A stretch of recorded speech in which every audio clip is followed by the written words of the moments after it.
Hey everyone, League of Leaders coming at you tonight. We're joined by Brandon Gunn. Brandon, a repeat guest with us. Thanks for coming on. We do appreciate it. No Zach Sooty today. He's celebrating his birthday. His lovely wife is taking him out tonight. So we hope you're having a fantastic birthday, Zach. We look forward to seeing you next week. So we're going to jump into the conversation. Brandon and I talking here about a couple hot topics so far this week in baseball. First thing we want to talk about is our local Detroit Tigers. They're on a horrific slide right now in the past several weeks. They're 2-15 in their past 17 games. Worst record in baseball currently at 8-21 overall. Run differential at -62 and constantly growing with every single loss. The next closest team to that is the Pittsburgh Pirates at a -28 run differential. So, Brandon, is it time to be concerned about our Detroit Tigers?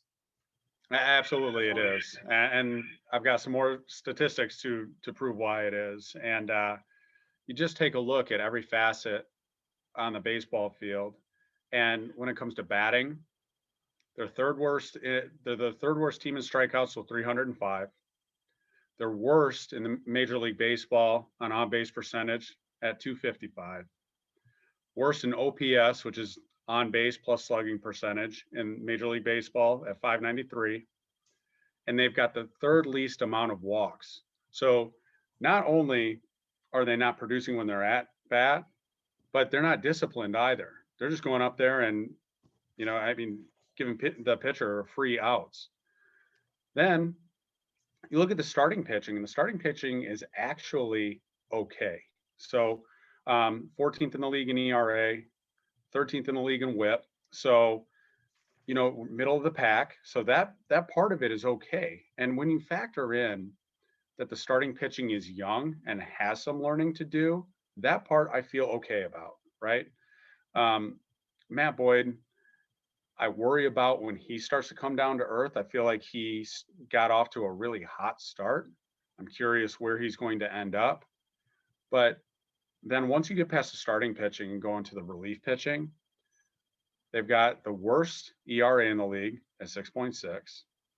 They're worse than the MLB with a 1.69 WHIP, which is, once again, walks plus hits over innings pitched. But all of that being considered, I don't know if that's what has me the most worried. What has me the most worried is the fact that Al Avila, in all of the purge, all of the trading, all of the started and kicking off the rebuild, I don't know what we got in return. And that's what is really raising a flag there, because, you look at the draft picks, you've got your Spencer Torkelson, you've got your Riley Green, you've got these guys, Casey Mize. But when you're at the top of the draft, how much deciding is there to do? That's where I'm curious. If you've got the first overall pick, most of the time you're deciding between two guys, and so, yeah, he picked the right guys in those spots, but we didn't get a ton back. Not only that, but we've got the 24th payroll in baseball. We didn't spend in the offseason. Even Kansas City brought in a first baseman. And so here we are, we've got 24th payroll.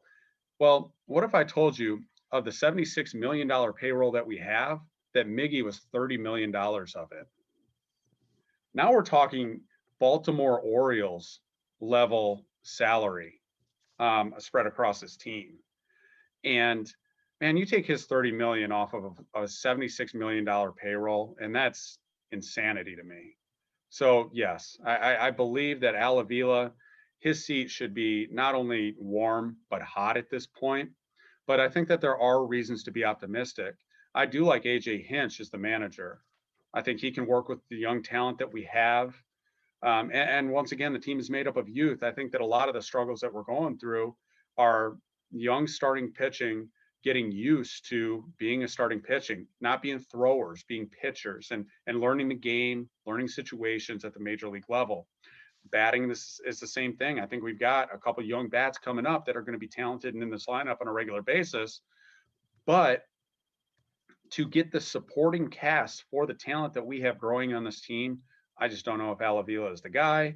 So, Al, I don't know what your thoughts are, but I think that the seat should be hot for Al Avila, and I mean it's time to be moving on, in my opinion.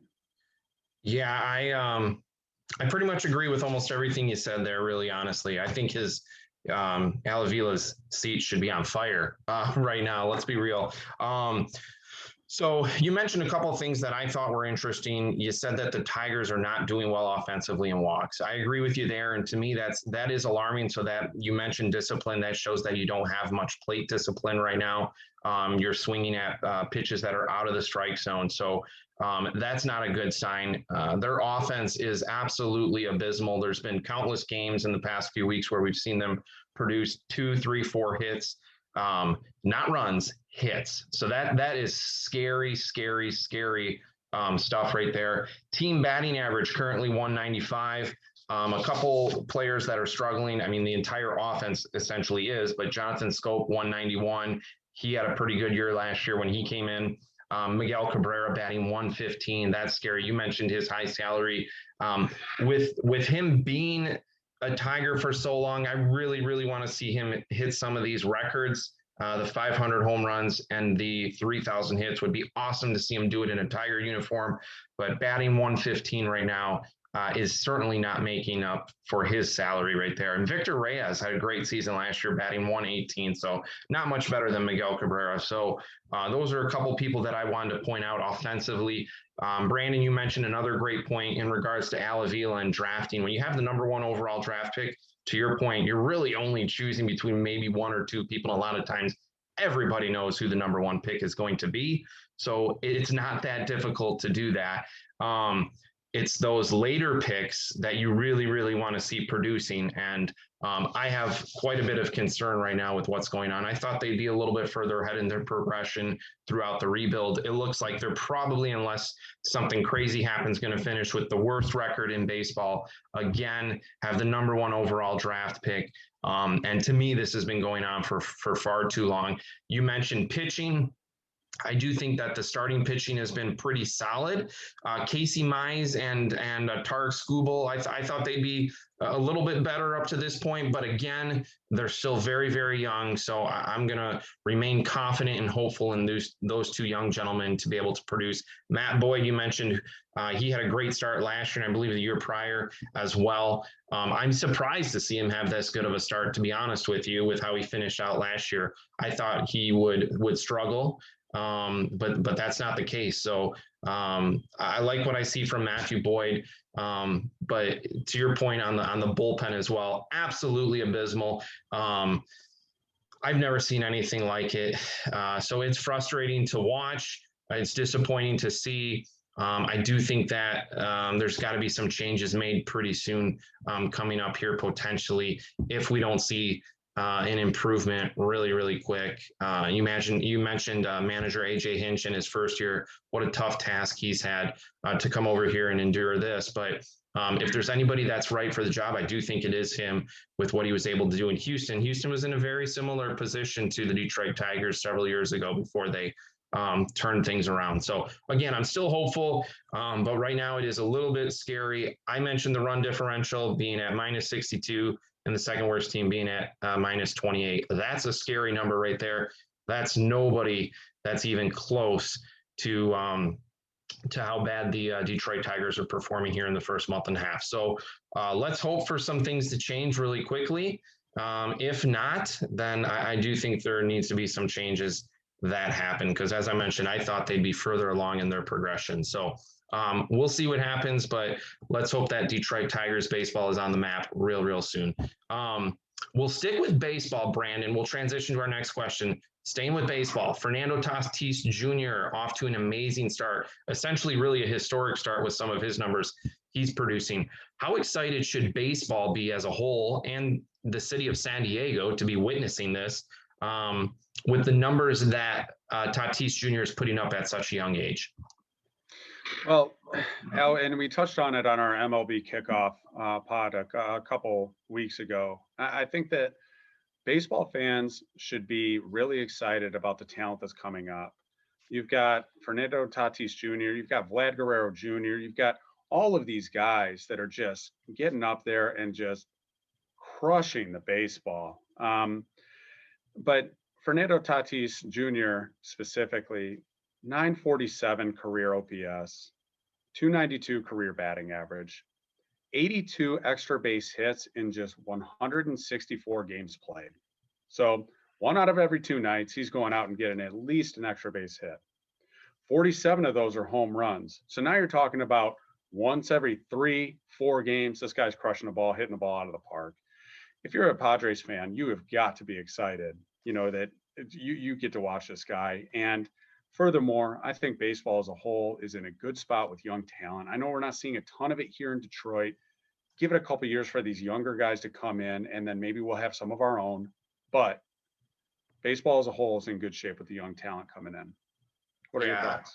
I agree with you 100% on that. I think the entire baseball community needs to be excited about this, to be witnessing this. San Diego, as I mentioned, especially since it's right there.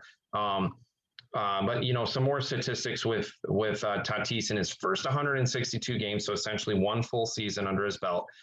Runs 130. Ricky Henderson was at 97, so he broke that record. He shattered it. Hits 185. Pete Rose was 173. So he broke Pete Rose's record. That's a big name right there to break. Home runs, as you mentioned, he had 45. Barry Bonds held the previous record at 22. I mean, absolutely destroyed it, more than doubled it. So unreal. RBIs, Tatis at 109 and Henry Aaron at 94. So broke that record. Stolen bases, he's at 32. Lou Brock, 24. And total bases, 366, I believe it was, and Henry Aaron at 305. So again, some of these records he absolutely shattered offensively. So I think that the entire baseball community needs to be incredibly excited about this young talent. You mentioned Vlad Guerrero Jr. as well, another big name out of Toronto. There's just a ton of young talent, I feel, that's coming up through the baseball ranks right now. And it is an incredibly exciting time for a baseball fan to be witnessing. So I'm with you on it. I think baseball has a very promising future with these gentlemen being the face of the league moving forward. So exciting stuff coming out of San Diego for Padres fans and for baseball as a whole. We're going to shift now, Brandon, to the NHL, your favorite sport. We're going to talk a little bit about Tom Wilson. So this shouldn't come as much of a surprise to many people, but Tom Wilson is making the headlines again for the wrong reasons, things he's done over and over and over again. He injures New York Ranger Artemi Panarin during a scrum in front of the net last night. Panarin was removed from the game after he served a 2-minute penalty, and it was just announced today that the Rangers have him out for the rest of the season. Unfortunately, he's one of their best players, if not best player. What are your thoughts, Brandon, on Tom Wilson? He got a $5,000 fine, which is the maximum that the league will do. No suspension, it looks like, coming. Does the NHL need to be a little bit more stricter right now with Tom Wilson? They have to. I mean, we talk about the excitement in Major League Baseball, and now we talk about superstars in my favorite sport that are being hurt in scrum situations, eliminated for the rest of their year. Granted, the Rangers weren't making the playoffs, and they've only got a couple games left. But that all being said, if you watched that play, it was just a dirty, ugly play. How he got away with just a fine, I have no clue. And I'm a big fan and a big proponent of hockey players policing themselves on the ice if you do it the right way, right? I mean, you can't have guys running around just throwing elbows up, getting their sticks up high.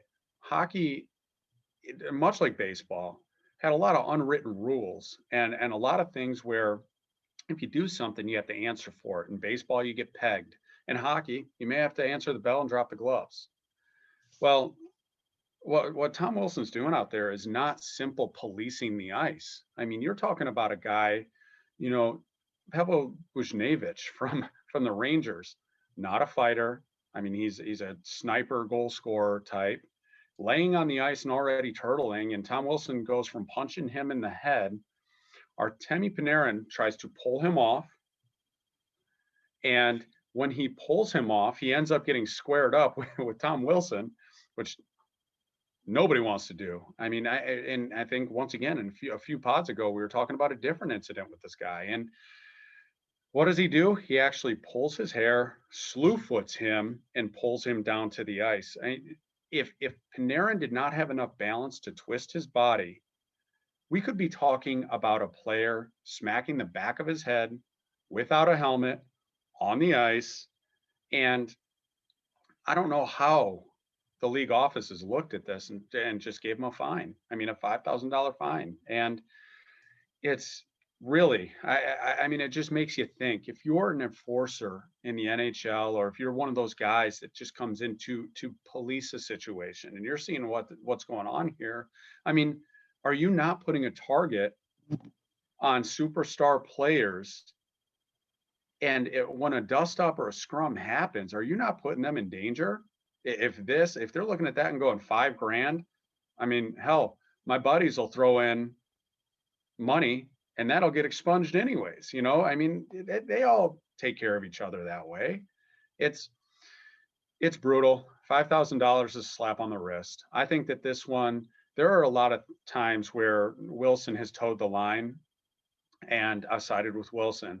This was not one of those examples. You have a defenseless player with his head down and he's punching him. He goes from punching a defenseless player to dragging down a superstar, almost causing a head to ice contact. I mean, it was a brutal scene, and how Tom Wilson is going to be able to play the rest of the season into the playoffs is unbelievable, in my opinion. Yeah. I've watched it a couple times too, like you've mentioned, Brandon. And when I look back at it, I don't understand how the league only did a fine here and not a suspension, especially with his track record, right? So for me, that's kind of scary. You mentioned Panarin potentially being in a situation where he almost smacked his head on the ice, which would have led to a concussion. Let's be real with how hard that ice is. If he didn't maneuver his body slightly out of the way. And there was no way that Tom Wilson is going to try and prevent him from hitting his head on the ice as well. There's been a lot of times where we'll see a fight where a player, because he has respect for another player, knows he won the fight. And if the other gentleman is bloodied up, he stops. Or if he knocks out a guy, which happens from time to time, and sees him going to fall back, you see him try and hold on to his jersey so that he doesn't smack his head on the ice. Tom Wilson is not one of those guys. He doesn't respect the game. He doesn't respect his opponents. You don't have to like your opponent. I mean, rivalries and things like that happen. The intensity and the emotions are there. That's fine. But there's no room for not respecting your opponent. And to me, it appears time after time that Tom Wilson does look to injure players, which is wrong. And I am totally fine. The league will never do this, but I would be totally fine if he was removed from the league because, in my opinion, again, it's been over and over and over again. He's not a 1, 2, 3-time offender. He's done this so many times over his career. No respect for the game, no respect for the players.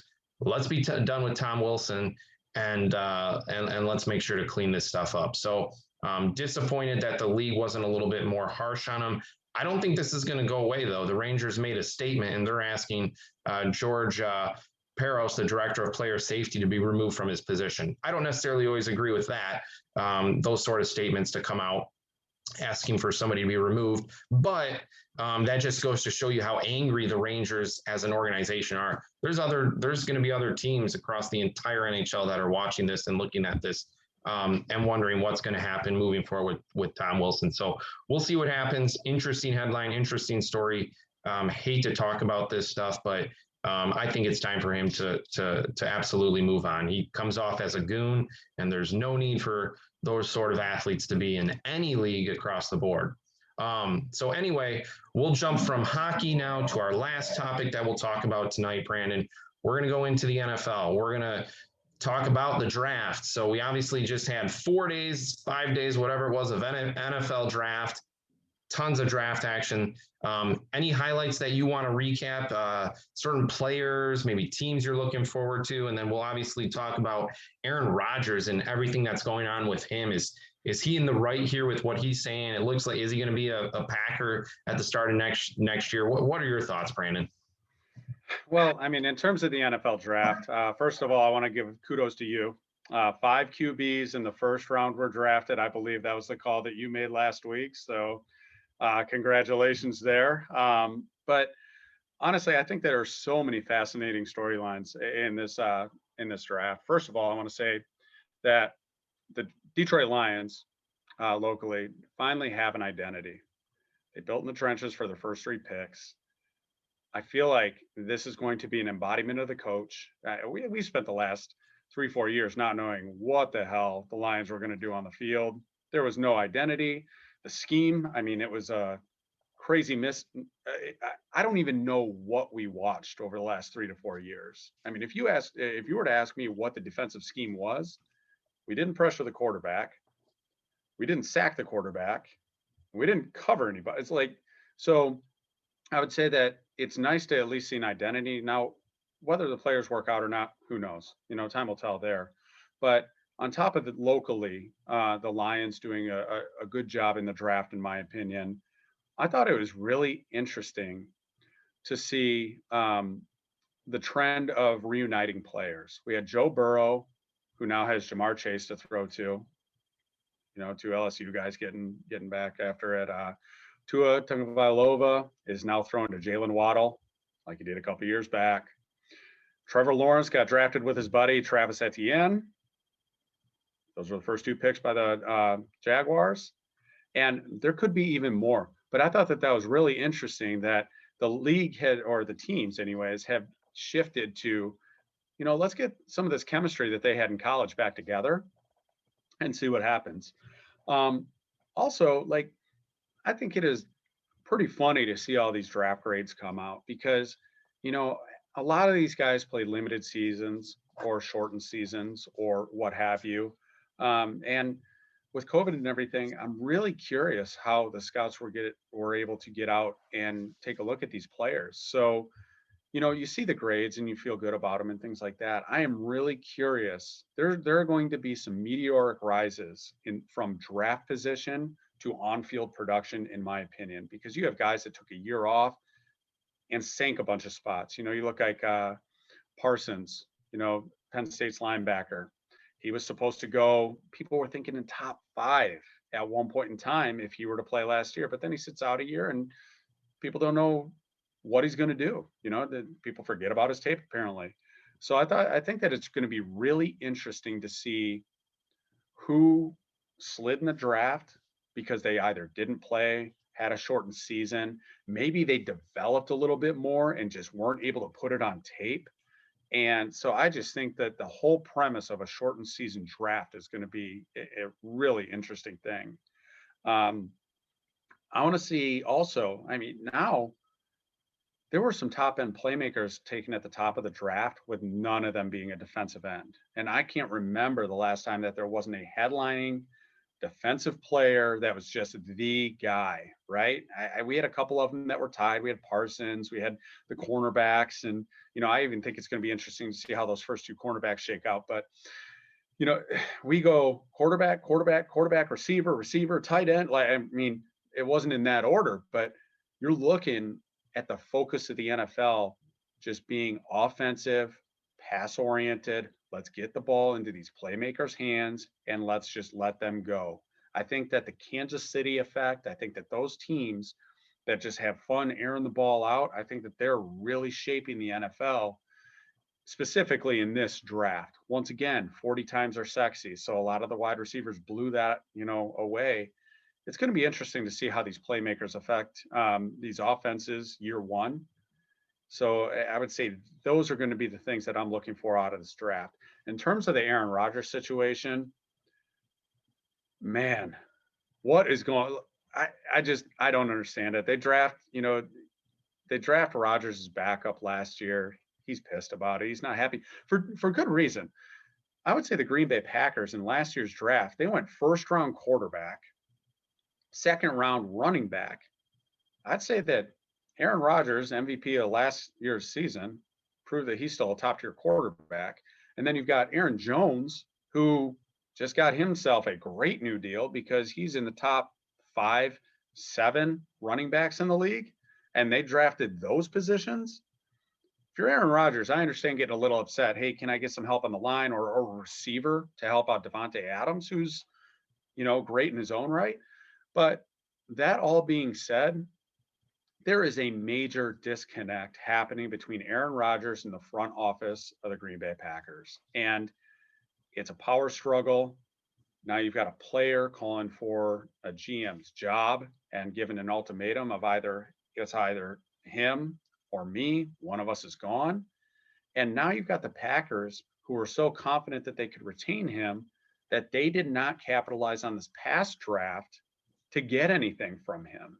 They didn't get a first in this past draft. So now if they move him, they're looking to the future, which this next draft, and granted, it is early and there's a lot of football left to be played, a lot of practice left to be had, but there's no headlining quarterback in this next draft. So there's no clear path there. I'm really curious what these conversations have been like between the Packers camp and Rodgers camp in terms of discussing the future between the two, because in my opinion I almost want to say it's irreparable at this point. And I just don't see where they go from here without making a move to either the GM or Rodgers. And I think that it could have been patched up long ago. What are your thoughts, Al? Yeah, so all great points, Brandon. I'm going to start with Aaron Rodgers, since you left it off right there, and then I'll dive more into the draft real quick. But with Aaron Rodgers, I don't think he's going to be obviously playing with the Green Bay Packers come this August or September. He's going to be on a different team. Where that'll be, I don't know. I think he's frustrated, as you mentioned, with some of the draft picks and seeing what's been happening the last few years there. They don't seem to put a lot of wide receiver support around him. And I'm not sure exactly why that is. Maybe it's because he makes some of these wide receivers look amazing, very similar to what Tom Brady's been able to do throughout his career.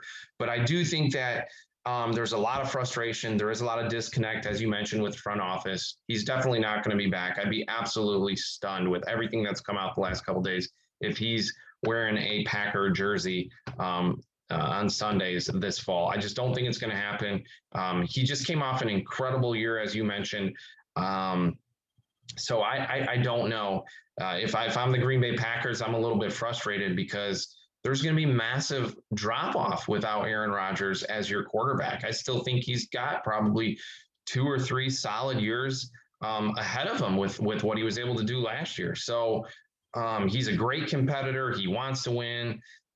He leaves it out on the field, but I just don't see him being a Packer and moving forward. And we'll see what happens with that organization as well. And we'll see where Aaron Rodgers ends up landing himself. But in regards to the draft, you mentioned the Jags. It made me realize too, I think everybody obviously knew they were going to take Trevor Lawrence, number one, but with the running back, Travis Etienne, Trevor Lawrence's teammate out of Clemson the past couple of years, with them taking him as their second pick in the first round that they had. I love it. They're adding depth to that running back. And as we all know, the running back position gets beat up and their longevity in the NFL isn't more than a couple of years. So the more depth you have at running back, I'm all for that. So I like what the Jags did there.